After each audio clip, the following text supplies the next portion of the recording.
Hi friends, welcome back to my channel. അപ്പോൾ ഞാൻ ഇന്ന് വന്നിട്ടുള്ളത് മുട്ടമാലൻ്റെ റെസിപ്പി ആയിട്ടാണ് കേട്ടോ. അപ്പോൾ നമുക്ക് അതെങ്ങനെ റെഡിയാക്കുന്നു, അതിൻ്റെ ഇൻഗ്രീഡിയൻസ് എന്തൊക്കെയാണെന്നുള്ളത് നോക്കാം.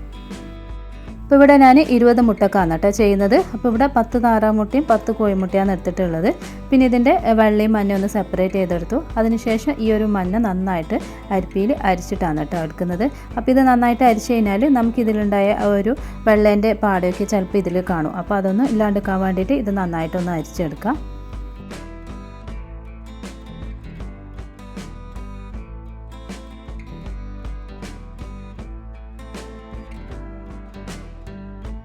ഇപ്പോൾ ഇവിടെ നമ്മുടെ മുട്ടേൻ്റെ മഞ്ഞ നന്നായിട്ട് അരിച്ചെടുത്തിട്ടുണ്ട്. ഇനി നമുക്ക് വേണ്ടത് ഷുഗർ സിറപ്പ് റെഡിയാക്കലാണ്. അപ്പോൾ അതിന് വേണ്ടിയിട്ട് ഇവിടെ ഒരു പാനിലേക്ക് ഒരു ബൗള് പഞ്ചസാര ഇട്ട് കൊടുത്തിട്ടുണ്ട്. പിന്നെ ഇതിലേക്ക് ആഡ് ചെയ്യേണ്ടത് ഇതേ ബൗളിൽ തന്നെ വെള്ളം എടുക്കുക, എന്നിട്ട് ഇതിലേക്ക് ഒഴിച്ചു കൊടുക്കുക. അപ്പോൾ ഒരു ബൗള് പഞ്ചസാര എടുത്തെങ്കിൽ ഒരു ബൗള് വെള്ളം ഒഴിച്ചു കൊടുക്കുക, എന്നിട്ട് നന്നായിട്ടൊന്ന് ബോയിൽ ചെയ്തെടുക്കുക.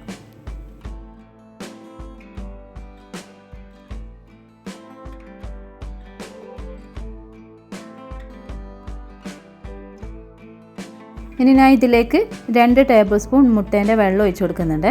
അത് നമ്മൾ ഈ ഒരു പഞ്ചസാരയിലുണ്ടാകുന്ന പൊടിയൊക്കെ ഒന്ന് മാറാൻ വേണ്ടിയിട്ടാണ്. കാരണം ഈ ഒരു മുട്ടേൻ്റെ വെള്ളത്തേക്ക് അതൊക്കെ പിടിച്ചിട്ട് നമുക്കത് കോരിയിട്ട് എടുക്കാൻ പറ്റും. അപ്പോൾ അതിന് വേണ്ടിയിട്ടാണ് കേട്ടോ ഈ ഒരു മുട്ടേൻ്റെ വെള്ളം ആഡ് ചെയ്യുന്നത്. അങ്ങനെ ആകുമ്പോൾ നമുക്ക് ഈ ഒരു പഞ്ചസാരയിലെ കച്ചറൊന്നും നമുക്ക് ഈ ഒരു ഷുഗർ സിറപ്പിന് വരില്ല. അപ്പോൾ അത് ഒഴിവാക്കാൻ വേണ്ടിയിട്ട് ഇതുപോലെ ചെയ്തെടുക്കാം. ഇനി ഞാൻ ഇതിലേക്ക് 1 ടീസ്പൂൺ വാനില എസൻസ് ഒഴിച്ചിട്ടുണ്ടായിരുന്നു കേട്ടോ. അപ്പോൾ അതൊന്ന് കട്ടായിട്ടുണ്ട് വീഡിയോ. ഇനി ഇത് നന്നായിട്ട് ബോയിലായിട്ട് വരുമ്പോൾ നമുക്ക് അരിപ്പിയിലേക്ക് ഇതുപോലെ മുട്ടേൻ്റെ മഞ്ഞ ഒഴിച്ച് കൊടുക്കുക, എന്നിട്ട് ഇത് നന്നായിട്ടൊന്ന് ചുറ്റിച്ച് കൊടുക്കുക. അപ്പോൾ ഇത് നല്ല പെർഫെക്റ്റ് ആയിട്ട് കിട്ടണമെങ്കിൽ നല്ല സ്പീഡിൽ ഇതുപോലെ നന്നായിട്ടൊന്ന് ചുറ്റിച്ചെടുക്കട്ടോ. അപ്പോൾ നമുക്ക് നന്നായിട്ട് തന്നെ കിട്ടും. ഇത് നമ്മൾ സ്ലോയിലാവുമ്പോൾ നമ്മൾ ഈ ഒരു മാല നന്നായിട്ട് കിട്ടണമെന്നില്ല, ഇത് പൊട്ടാൻ സാധ്യതയുണ്ട്. അപ്പോൾ ഇതുപോലെ സ്പീഡിൽ ഒന്ന് ചുറ്റിച്ച് കൊടുക്കുക.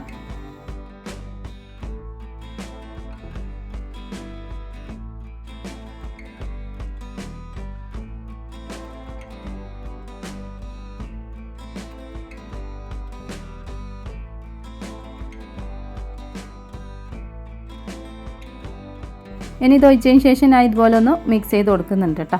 ഇതുപോലെ ഒന്ന് മിക്സ് ചെയ്തതിന് ശേഷം ഒരു 3 മിനിറ്റ് അത്രേ വേണ്ടി നമുക്കിത് പെട്ടെന്ന് റെഡി ആയിട്ട് കിട്ടും. അപ്പോൾ ഇതെടുക്കുന്നതിന് മുന്നേ ഞാൻ ഇതുപോലെ കുറച്ചൊന്ന് വെള്ളം ഒഴിച്ചു കൊടുക്കുന്നുണ്ട്. അതിന് ശേഷമാണ് കേട്ടോ ഇതെടുക്കുന്നത്. അപ്പോൾ ഇത്രയേ ഉള്ളൂ. ഇതാ നല്ല പെർഫെക്റ്റ് ആയിട്ട് നമുക്ക് കിട്ടിയിട്ടുണ്ട് കേട്ടോ ഈ ഒരു മാല. ഇനി നമുക്കിതൊരു പ്ലേറ്റിലോട്ട് മാറ്റാം. എന്നിട്ട് ഇത് തണിച്ചതിന് ശേഷം നമുക്കിതൊന്ന് സെപ്പറേറ്റ് ചെയ്തെടുക്കാം.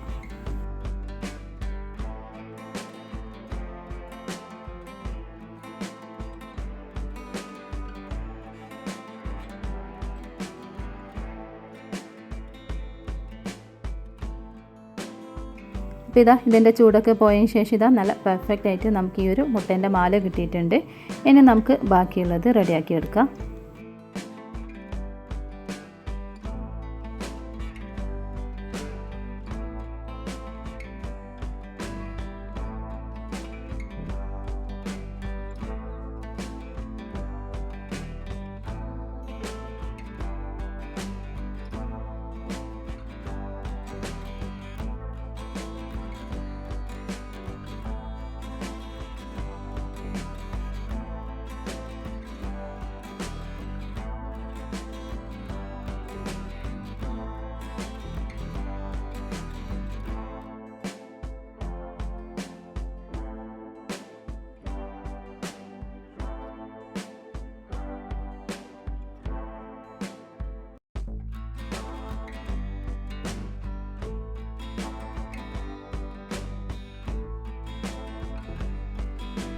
ഇനി ഞാനിവിടെ നേരത്തെ മാറ്റി വെച്ച മുട്ടേൻ്റെ വെള്ളം ഒരു ബൗളിലേക്ക് 2 ടേബിൾ സ്പൂൺ ഒഴിച്ചു കൊടുക്കുന്നുണ്ട്. എന്നിട്ട് ഇതിലേക്ക് 2 ടേബിൾ സ്പൂൺ മിൽക്ക് പൗഡറും കൂടി ആഡ് ചെയ്ത് കൊടുക്കുക. എന്നിട്ട് നന്നായിട്ടൊന്ന് മിക്സ് ചെയ്തതിന് ശേഷം നമ്മൾ ആ ഒരു മുട്ടേൻ്റെ വെള്ളം ഉണ്ടല്ലോ അതിലേക്ക് വീണ്ടും ഒന്ന് ഒഴിച്ചു കൊടുക്കുക. എന്നിട്ട് ഇതിലേക്ക് 3 ടീസ്പൂൺ പഞ്ചസാര കേട്ടോ. എന്നുവെച്ചാൽ അധികം പഞ്ചസാരൻ്റെ ആവശ്യമില്ല, 3 ടീസ്പൂൺ മതി. കാരണം നമ്മൾ ഈ ഒരു മുട്ടേൻ്റെ മഞ്ഞ നമ്മൾ സിറപ്പിലല്ല ചെയ്തെടുത്തത്, അപ്പോൾ അത് അത്യാവശ്യം മധുരം കാണും. അതുകൊണ്ട് ഇതിൻ്റെ മധുരം നമുക്ക് കുറച്ച് മതി കേട്ടോ. ഇനി ഇത് നന്നായിട്ട് മിക്സ് ചെയ്തതിന് ശേഷം നമുക്കിതൊന്ന് സ്റ്റീം ചെയ്തെടുക്കാനുണ്ട്. അപ്പോൾ അതിന് വേണ്ടിയിട്ട് ഇവിടെ ഞാനൊരു സ്റ്റീൽ പ്ലേറ്റ് എടുത്തിട്ടുണ്ട്. ഇതിലേക്ക് കുറച്ച് ഗീ ഇതുപോലെ ഒന്ന് അപ്ലൈ ചെയ്ത് കൊടുക്കുക. അതിന് ശേഷം നമുക്കിതിൻ്റെ 1/4 ഭാഗത്തോളം കേട്ടോ ഒഴിച്ചു കൊടുക്കുക. എന്നിട്ട് ഇതൊന്ന് സ്റ്റീം ചെയ്തെടുക്കുക.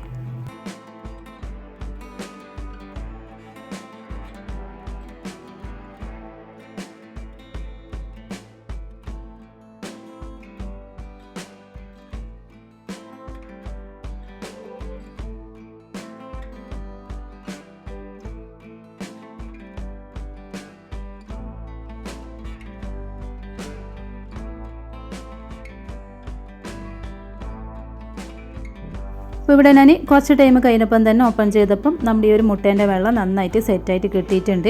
ഇനി നമുക്ക് ഈ അടുപ്പിൽ നിന്ന് മാറ്റിയിട്ട് ഇതിൻ്റെ ചൂടൊക്കെ പോയതിന് ശേഷം ഇതുപോലെ സൈഡ് ഭാഗം ഒന്ന് ഇതുപോലെ കട്ട് ചെയ്ത് കൊടുത്തതിന് ശേഷം നമുക്കിതൊരു പ്ലേറ്റിലോട്ട് മാറ്റാം കേട്ടോ. എന്നിട്ട് നമുക്ക് ഏത് ഷേപ്പിലാണോ വേണ്ടത് ആ ഒരു ഷേപ്പിൽ കട്ട് ചെയ്തെടുക്കാം.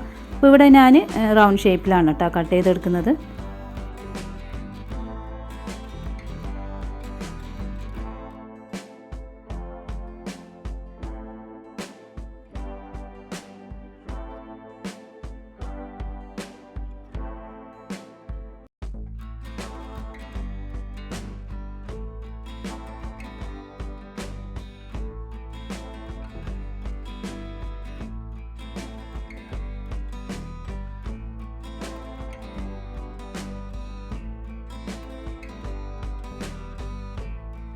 അപ്പോൾ ഇവിടെ ഇതാ ഞാൻ എല്ലാ റൗണ്ടിൽ കട്ട് ചെയ്തെടുത്തിട്ടുണ്ട്.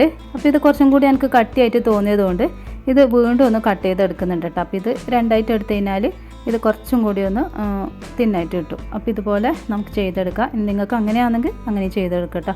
ഇനി ഇത് നമുക്ക് സെറ്റ് ചെയ്തെടുക്കാൻ വേണ്ടിയിട്ട് കറാമ്പും ബദാമൊക്കെ വെച്ചിട്ടാണ് ഞാൻ ഇത് ചെയ്തെടുക്കുന്നത്. അപ്പോൾ ഇത് നമ്മൾ ഡെക്കറേഷന് വേണ്ടിയിട്ടാണ് ഇത് ചെയ്യുന്നത്. നമുക്ക് സാധാ വീട്ടിൽ ഉണ്ടാക്കി കഴിക്കാമെങ്കിൽ ഇതിൻ്റെ ഒന്നും ആവശ്യമില്ല. ഇത് സ്ക്വയറായിട്ട് കട്ട് ചെയ്തിട്ട് നമുക്ക് കഴിക്കാവുന്നതാണ്.